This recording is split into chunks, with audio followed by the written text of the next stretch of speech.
Imagine a world in which the Great Lakes have dried up. Civilization has dwindled to just a very small population, remotely accessed from each other.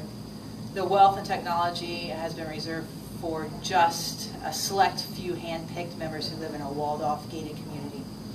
And babies can be taken from their mothers at birth, never to be with their biological family. That is the reality of Gaia Stone's world in Birthmarked, a young adult dystopian novel written by Kara O'Brien. That life is normal to her. She doesn't question it. She just lives it until her parents are imprisoned by the Enclave, the hand-picked wealthy community that lives walled off from her poverty-stricken community of Wharton. They're arrested because they've gone against the Enclave, and she starts then to question her society. As she questions her society, she uncovers a lot of injustice and fights to bring a divided community back together, as well as to find her parents. Much like Gaia Stone, Tucker Fay, in this young adult science fiction novel, The Obsidian Blade by Pete Hoffman, also thinks that his life is normal until his father disappears from his roof, only to reappear a few hours later denouncing God. As a reverend, his son thinks that's a bit strange. At the same time, and seemingly connected to his father's disappearance, his mother's mental and physical health starts to deteriorate.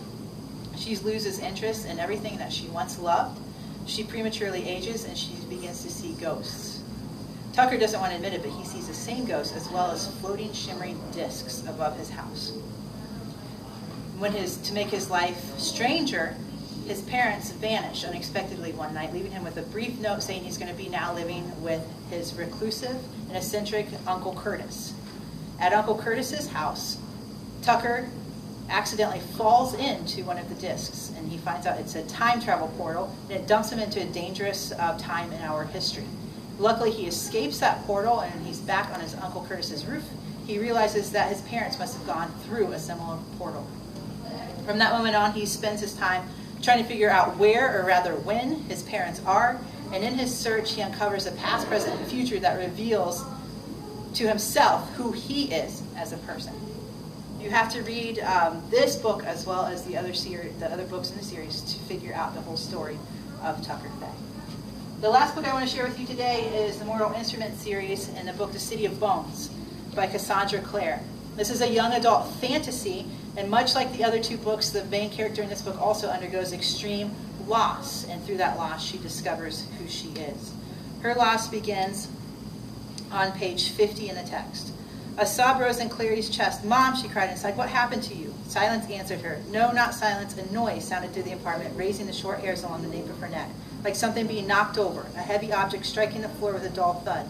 The thud was followed by a dragging, slithering noise, and it was coming toward the bedroom. Stomach contracting in terror, Clary scrambled to her feet and turned around slowly. A shriek tore itself out of Clary's throat.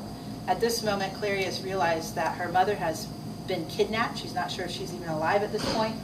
And she's taken in by shadow hunters. Her world becomes filled with demons and creatures and myths and runes and chakras, and she fights to not only save herself but to find her mother. And in her struggle, she begins to question who her mother is, who her father was, who she herself is, and if she's ever going to lead a normal life again.